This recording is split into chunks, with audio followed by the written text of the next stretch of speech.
Ya, sebagaimana diketahui pemirsa, penyakit rabies ini adalah penyakit hewan menular yang dapat menular ke manusia. Dan kita langsung membahasnya bersama dengan Cesar Rizal Kurniawan Gusti sebagai dokter hewan. Dan selamat malam, Dok.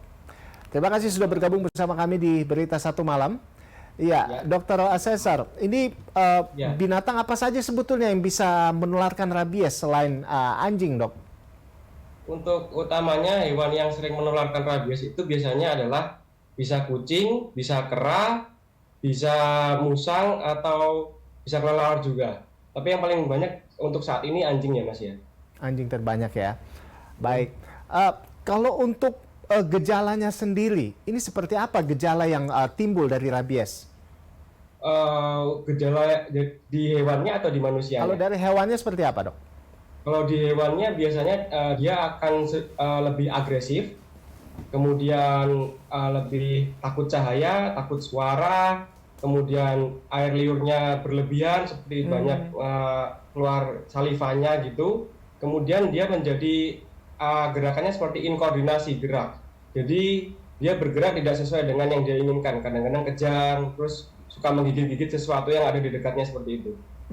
Itu jadi cukup ini ya, artinya gejala-gejala ini cukup terlihat, artinya mudah dikenali begitu ya di Ya, hewan. Itu apakah hanya di anjing yang seperti itu, kalau misalnya di kucing begitu ya, terutama mungkin kucing yang lebih dekat dengan keseharian kita begitu ya, Dok? Seperti itu?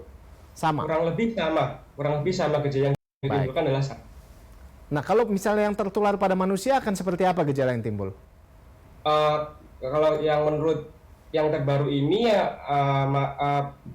pasien akan menderita seperti flu, terus pening, sakit kepala, demam, kemudian timbul gelisah, sulit menelan juga, tidak mau minum atau tidak mau untuk minum air, kemudian insomnia seperti itu, Mas. Baik. Lalu bagaimana bisa orang yang terkena rabies ini kemudian menjadi hidrofobia begitu, Dok? Mungkin bisa Uh, dijelaskan.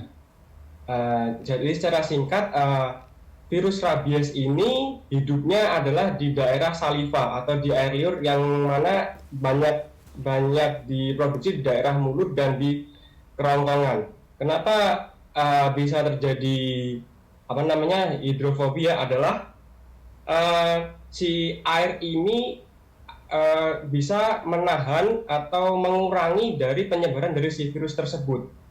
Jadi virus membentuk suatu defense mechanism, yakni dia ketika ada air yang masuk melalui ke tenggorokan, dia akan timbul sakit yang luar biasa seperti kejang, dan kejang atau kram di daerah kerongkongan yang mana itu sakit sekali, Ya. sehingga si pasien akan ketakutan untuk minum atau berdekatan dengan air seperti itu. Hmm. Ya, yang mana kemudian apabila kejadian ini terus berlanjut, maka akan terjadi dehidrasi yang sangat parah. Hmm. Tapi untuk rabies sendiri begitu, baik pasien hewan maupun kepada manusia, ini sangat memungkinkan untuk disembuhkan begitu kan, Dok? Untuk saat ini masih belum ada obat, Mas, untuk rabies. Jadi penanganannya hanyalah dengan melakukan vaksinasi seperti itu. Jadi apabila orang tergigit atau tercakar oleh anjing atau hewan-hewan tersebut, maka hal yang pertama yang bisa dilakukan adalah dengan mencuci tangan dengan sabun kurang lebih selama 15 menit atau menggunakan sanitizer. Kemudian dia langsung bisa menuju ke rumah sakit atau klinik terdekat untuk dilakukan pemeriksaan lebih lanjut, yang mana kalau memang memungkinkan bisa dilakukan untuk vaksinasi.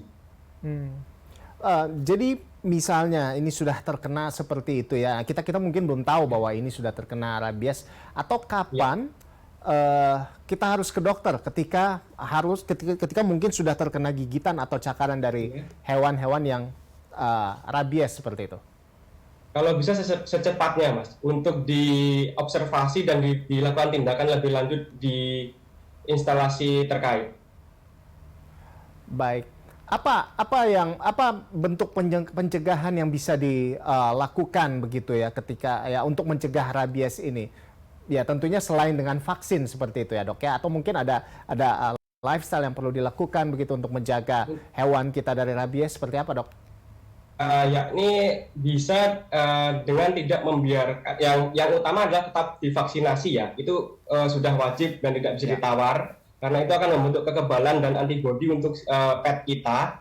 Dan kemudian untuk treatment atau perawatannya adalah dengan selalu menjaga lingkungan kandang tetap bersih atau lingkungan rumah kita tetap bersih, dan ketika ada hewan yang memberikan spare atau jarak pet kita dengan hewan liar yang ada di sekitar kita.